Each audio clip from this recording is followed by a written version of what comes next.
You're always going to be paid less than what you generate for the company. Okay? Capitalists look to that and say, this is a good thing. Socialists look to that and say, this is not a good thing. People that try to claim that this is not happening are delusional.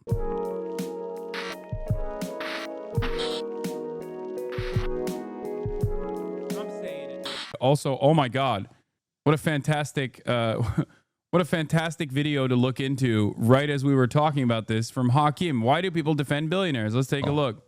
The US is an oligarchy, and every single year this becomes more evident. This is another thing that I find really funny is people saying, people don't know, Americans don't know what oligarchy means. Stop using the term oligarch. And it's like, yes, they do. What are you talking about? The only difference is we only use the term oligarchs when talking about Russia, foreign adversaries in general. You're mad that we're using it for the American oligarchs as well. That's it. Yeah, it was Slotkin that was like, don't use the term oligarch, please. Don't use the term oligarch. That's for Russia. That's for China. It's like, no, we have them. We do.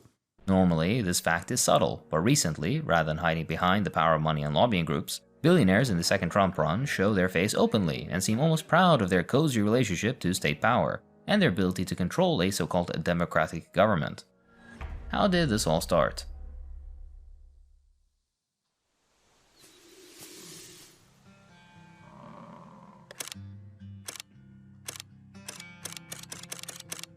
The first billionaires, in the modern sense of the word, started to appear in the early 19th century in the US during the also, by the way, there was a different term for it. Robber barons, okay?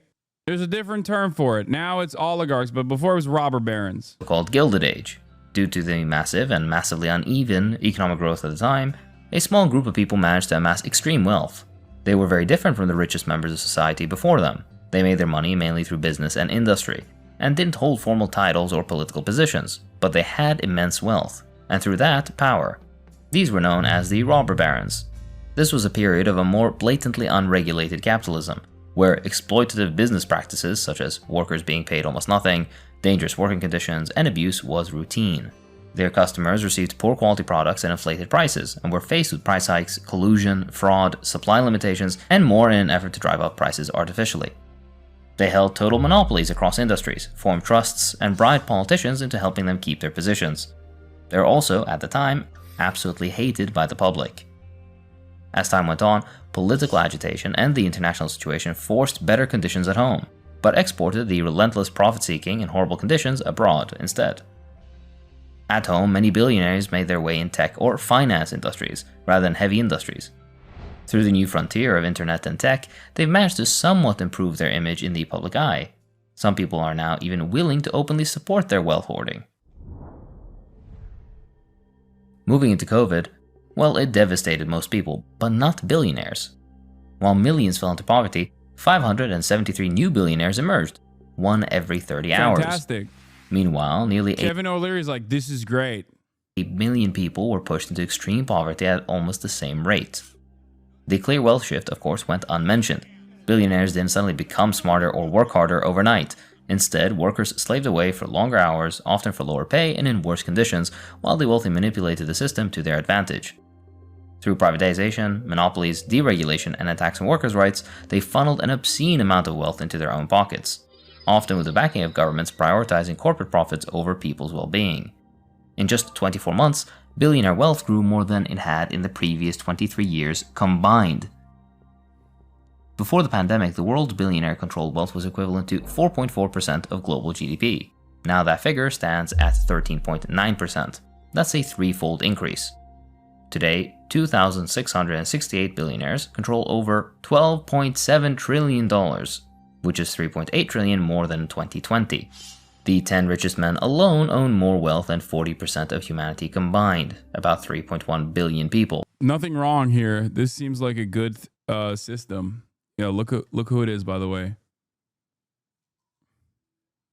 This seems like a perfect system. I don't understand. Like, what? No, these people are... My lordship has been destined by God to never have to toil the land again. Which one is your dad, Hasan? They're all my dad. They're all your dad, too. That's the funniest. Every now and then I see like I see a reply to one of my tweets, and I always laugh when I see his dad is a multi-billionaire. Yeah. This is the result of a system designed to ensure the rich get richer regardless of what happens to everyone else. Even during economic downturns, billionaires profit. When COVID sent markets into chaos, investors funneled money into corporations. I dated a girl who believed your father was a billionaire. Wow, that's weird. Like, you're openly admitting to dating someone with an intellectual disability. Cool, I guess. That's cool that it didn't get in your way. It wasn't a hurdle in your relationship. Deemed too big to fail, further enriching the wealthiest. Government bailouts and relief programs disproportionately benefited them by design, proving once again that under capitalism, crises aren't setbacks for the rich, they're opportunities. Back to the video in just a minute. Let's hear from today's sponsor, Proton Mail. Freedom isn't possible without privacy. But in the United States, your private emails, texts, and calls might not be so private.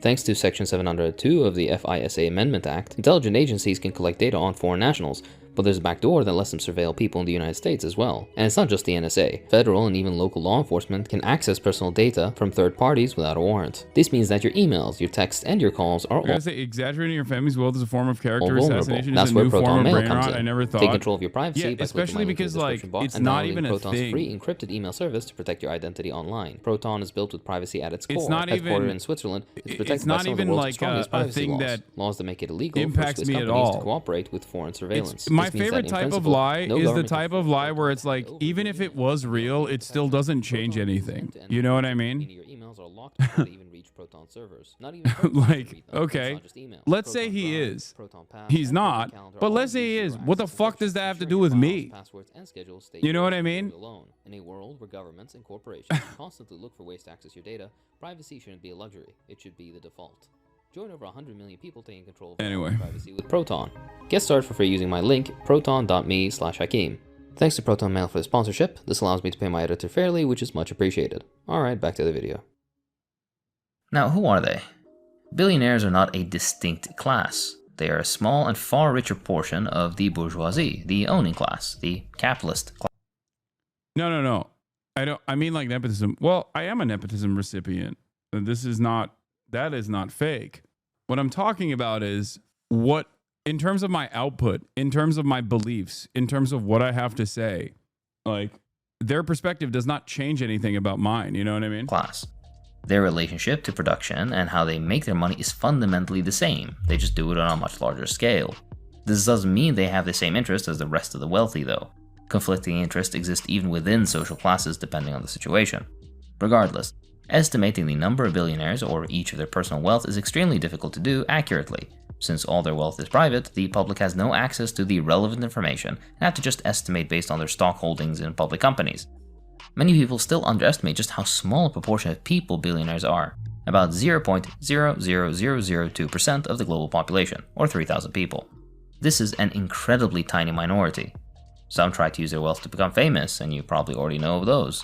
These people have PR teams helping them boost their public image for their vanity. But you haven't heard of most billionaires. So remember that while we're about to discuss some celebrity examples, this is because it's more convenient to gather information about those particular individuals. In reality, most billionaires are not so open. One person is of special note.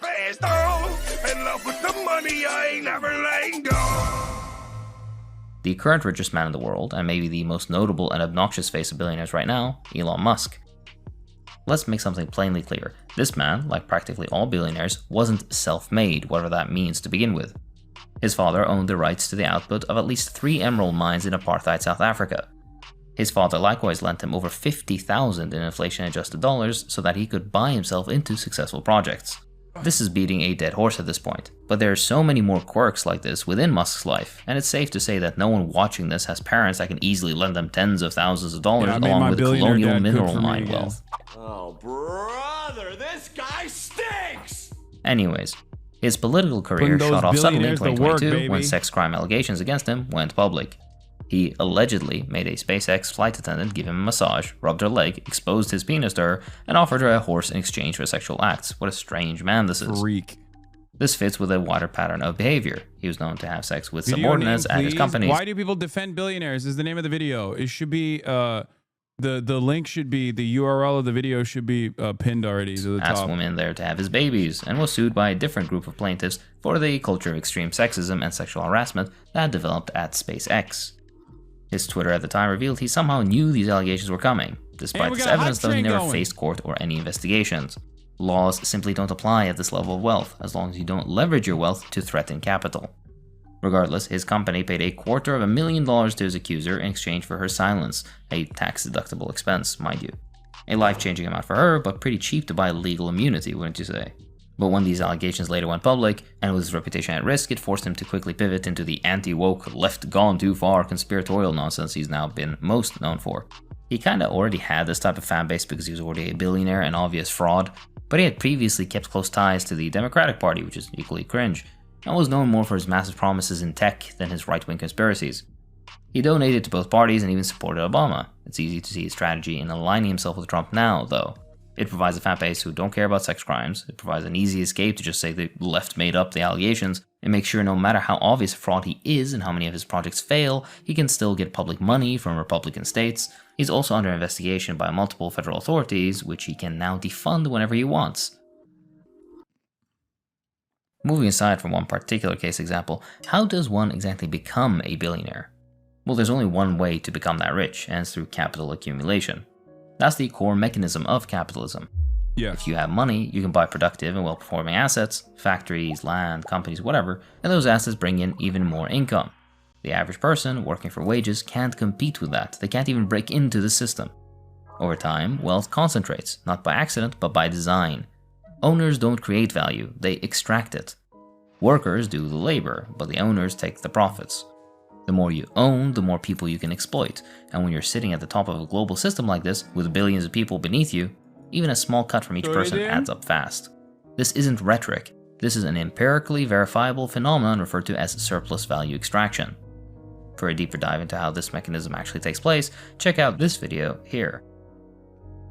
This is how you get fortunes so massive, they're completely detached from anything a single person could.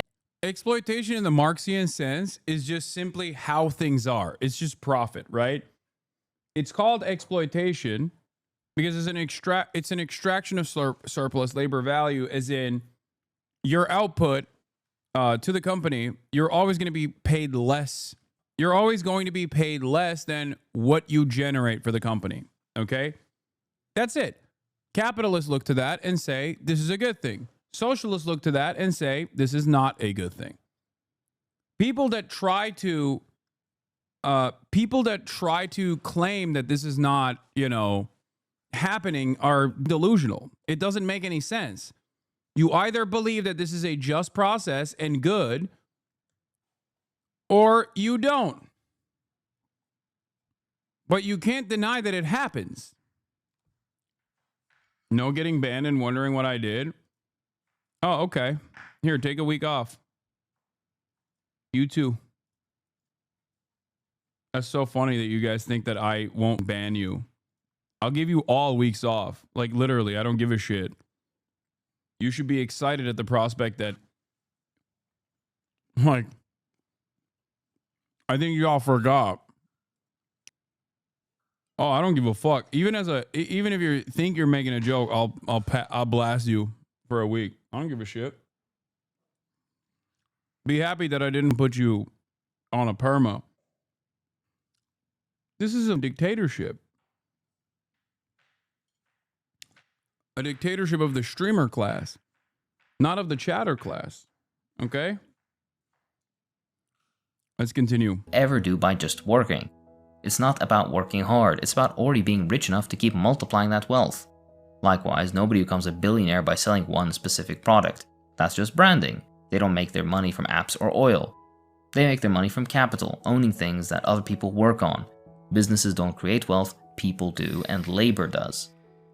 The thing all billionaires have in common is that their money comes from other people's work. Most often, it's employees who aren't paid the full value of what they created, or less frequently, customers they ripped off. So when you hear somebody described as a tech billionaire or a finance billionaire, just remember, those are surface level differences. In practice, every billionaire is a stock market billionaire. They underpay workers, overcharge consumers, and rely on state support to protect and grow their profits. It doesn't matter the sector, it's the same playbook system. That said, it's still worth looking into how they pull it off. What are the common tactics used to win in capitalist competition and ensure the highest amount of exploitation possible? How do they boost company profits and make sure as much of that profit as possible ends up in their own pockets? Let's walk through some of the tricks. Billionaires usually own companies which have monopolies over certain parts of the market. This allows them to generate massive profits without ever facing the competition capitalism promises. Monopolies empower companies to exploit both consumers and workers the most, and therefore brings the most profit to their owners. Monopolies are another basic feature of capitalist economics. Capitalism always tends towards monopoly. See my video on this here. Bigger companies always have the edge. They scale faster, they produce cheaper, and they've got the cash to bury competition in lawsuits or buy them out entirely. They also push legal boundaries to maximize profit. They can afford the fines, the legal teams, and lobbyists required where small businesses can't. The larger you are, the easier it is to grow. I don't think this is a difficult concept to grasp. The more you grow, the more you can dominate and eliminate competitors in the market. That's why capitalism naturally tends towards monopoly. The system rewards size and punishes small players. Not every billionaire runs a monopoly though, but many do, or they benefit from one close enough in practice. There are many very prominent examples. Obviously that's why there are so many energy and mining and infrastructure billionaires. These fields are most common for legal monopolies, but even in tech, an industry that styles itself as new and competitive and disruptive, Amazon's marketplace, for example, is a monopoly, and they're currently being sued for it. Their whole strategy revolves around predatory pricing. This means undercutting competitors until they can't survive, then hiking prices once the competition is gone. And it doesn't stop there. They've used all kinds of anti-competitive tactics. Price gouging, controlling pricing rules for third-party sellers, removing competing products, rigging search results, and pressuring vendors to let Amazon offer the lowest price. They even had a US patent up until 2017 on one-click purchasing online. This effectively blocked out all competition because they were legally forced to be inconvenient to use. It wasn't even an invention, just a basic use of internet technology. Microsoft did it too. For years, they had a near total monopoly on operating systems. When they saw software that could run across multiple operating systems as a potential threat, they attacked. After trying and failing to set up a non-compete agreement, they went all in on illegal tactics. They bundled Internet Explorer with Windows, made it hard to uninstall, and made other browsers deliberately harder to use. The goal was to kill competition before it became a threat. This tactic of software bundling is now standard across the industry. Facebook, or now Meta, followed the same path. They had a social media monopoly and started losing ground because their platform sucked. Instead of competing and improving, they just bought out every rising platform. WhatsApp and Instagram and a million others. This isn't innovation, it's consolidation of markets. Musk and Trump are privileged outliers, having built their brands on fraud and idiocy. Most of Musk's successes happened without him present, and Trump's just consistently failed, seemingly. But even Musk found a way to corner the satellite internet market once he was already a billionaire. In some parts of the world, he effectively controls the internet just by spending more money on it than anybody else could. Billionaires don't get rich on their own. Most of them are plugged straight into the state, getting public money one way or another. For the monarchs and dictators, it's obvious, it's their whole thing. But even the so-called self-made business billionaires, well, it's the same story, just dressed up in different branding. They rake in huge amounts of public cash, usually through their companies. We're talking subsidies and tax breaks and fat government contracts, even straight up handouts, like the many bailouts they get when market-caused economic recessions hit. Almost every big company with a billionaire at the top has gotten some kind of massive state support at one point or another.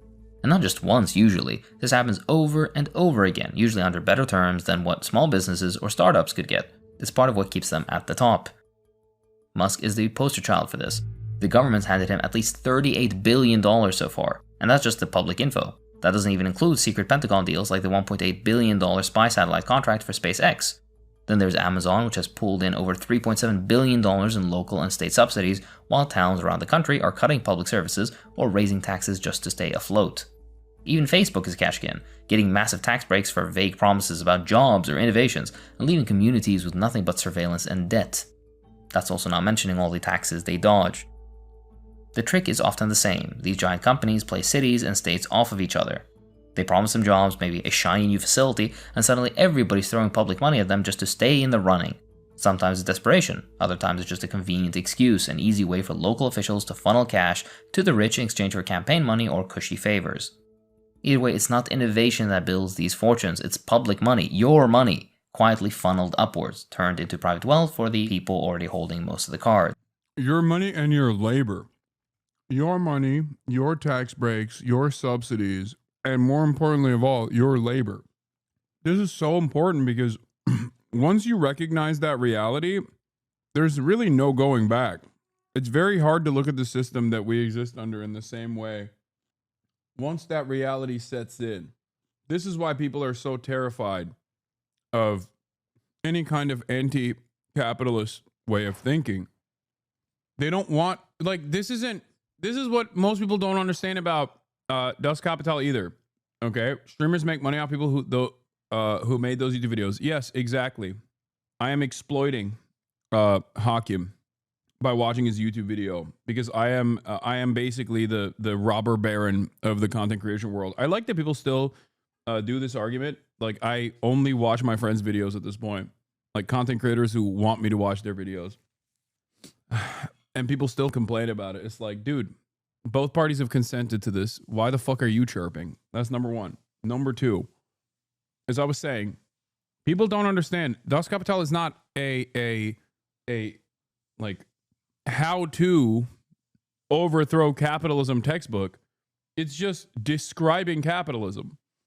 The reality of the matter is, it is not the wealthy, the bourgeois class is not afraid of you learning anger and resentment towards the wealthy. They're afraid of you learning how the system actually works.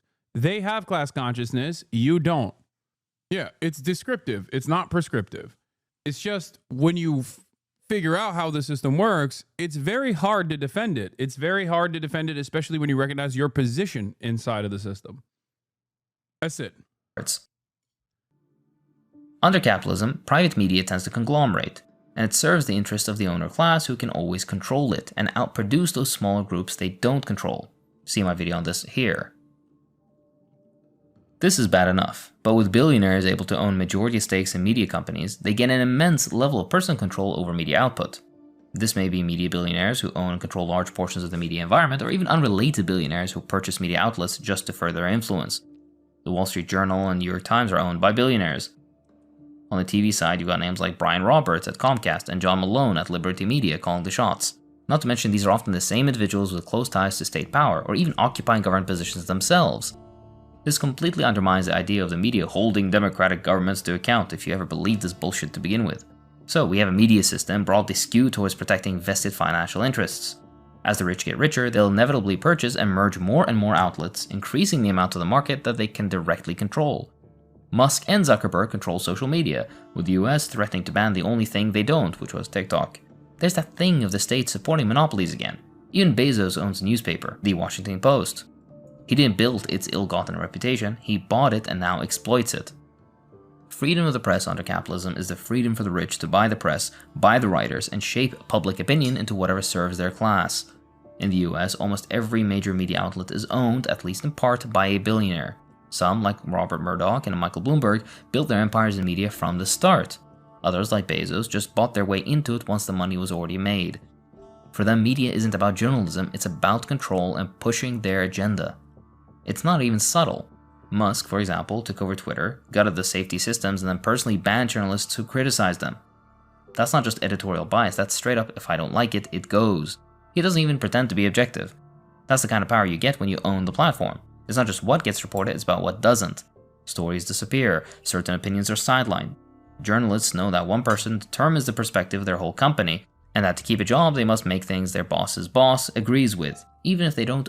It's also funny because, like, people still say he's a free speech warrior too. Own the publication. A billionaire can fund a lawsuit quietly and take down an entire news outlet if it steps out of line. Just like they buy competing companies, they buy up the press to consolidate their power. Whether it's through ownership, influence, or outright censorship, it all amounts to the same thing. Deciding what the public gets to see, and more importantly, what they don't. Billionaires also try to influence the government directly. Government policy in capitalist democracies always favors the interests of the rich. In places with high concentrations of billionaires, that's especially true, except for China and Vietnam. I wonder why. Regardless, in places like the US, they donate massive amounts to political campaigns. It's also very common for billionaires to donate to both, a clear sign that they're trying to secure their interests on both sides of the ballot. They spend massive amounts of money on shady lobbying efforts, encouraging officials to act in a way that helps them. Again, the US is particularly bad for the sheer amount of money being spent. Through these methods, at every level of government, the ultra-rich build a state that furthers only their interests. This administration has seen even more public staffing of high-profile positions with billionaires for no other reason than they are rich. Even the president is a billionaire, supposedly. The US has always been run de facto by the rich, but now it's formally run by them as well. Now, what is the solution? The goal of any dedicated policy towards billionaires should be to reduce their wealth and power to a socially manageable level, ideally making sure there are no more billionaires. Many solutions come to mind, some more Vietnamese or Chinese in flavor. A certain funny Nintendo Italian man also had a good idea. Likewise, nationalization. We'll get to that. Let's talk more liberal-friendly solutions at first. We could tax wealth. Not all of it, just the top slice, the wealth at the 99.9 percentile and above, that ultra-elite layer, which is worth about $12 trillion, well, at least as of 2019. A simple 1% tax on that would bring in $120 billion a year. That's real money, translating to real resources that can be used to better the world. All from a tiny sliver of the richest people with barely a dent in their lifestyles. I would dare say no dent in their lifestyles. On a global scale, it's impossible to calculate accurately the amount of money that would be saved. And economies aren't really anywhere near as simple as tax and spend anyway. But the result would be reducing all the harm billionaires do and freeing up trillions in wasted resources. And let's not pretend the current system is somehow fair. The US tax structure has basically flattened out. Most people, rich, poor, and in between, end up paying roughly the same percentage, except at the very top, where things actually drop. The 400 richest Americans, for example, pay a lower effective tax rate than almost everyone else. They're not paying their fair share despite their companies benefiting from infrastructure and public grants more than anyone.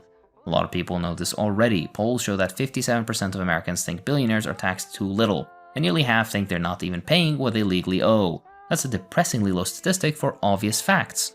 But imagine if they were actually provided the education information and not propaganda. With better cross-border data sharing and digital tools, tracking wealth is easier than ever. If the government wanted to enforce it, it could. And if the law was designed right, with no sneaky loopholes or special treatment, it could easily actually work. Not to mention the prospect of harmonizing tax requirements, or taxing corporations based on the tax rate where they operate and not where they're based. The funniest part about it is the idea that like a wealth tax is completely unfeasible when a wealth tax already exists. It's called property taxes. And like, sure, Americans don't like that either, but it exists already. There are financial tools at our disposal to be able to figure out what the tax burden looks like and to analyze wealth that we consider to be taxable. It's not about the hurdle here is not the difficulties. The hurdle here is a lack of willingness from our politicians. Interesting stuff, by the way, especially considering Donald Trump recently came out and said a billionaire tax, a wealthy millionaire tax, maybe we can't do it. Seems like we can't do it. No, people wouldn't like it. It's like, yeah, your friends wouldn't like it. Everyone else would like it. Mr. Read the Room. There's so many ways of doing this, it could be its own video. That's all well and good, but it's not enough.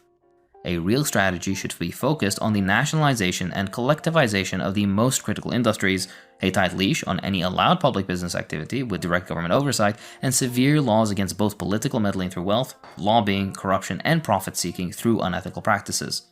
The final step is the liquidation of the capitalist class as a class, and history is replete with successful examples of such and how to carry it out. A wise Chinese man once said, "Political power grows out of the ballot box." No, that's not what he said. Well, look at his example and see what he did. It's kind of, that is the correct approach. For now though, taxation is not radical. It should be a routine first step at those incredibly high brackets. A billionaire's wealth is always the result of theft stolen from the people who need the money the most through preferential government handouts for corporations, and stolen from the people who actually create the value. Rob a house and you're a criminal. Rob the planet and you are a billionaire. They made an idiot out of all their supporters. You have absolutely no reason to defend billionaires, and they won't ever defend you. A better world is possible. That's all for this time. If you enjoy what I do, then please consider supporting me on Patreon. It really does help. I'd like to thank my patrons, so thank you too. Great video by Hakim. titled, "Why Do People Defend Billionaires?"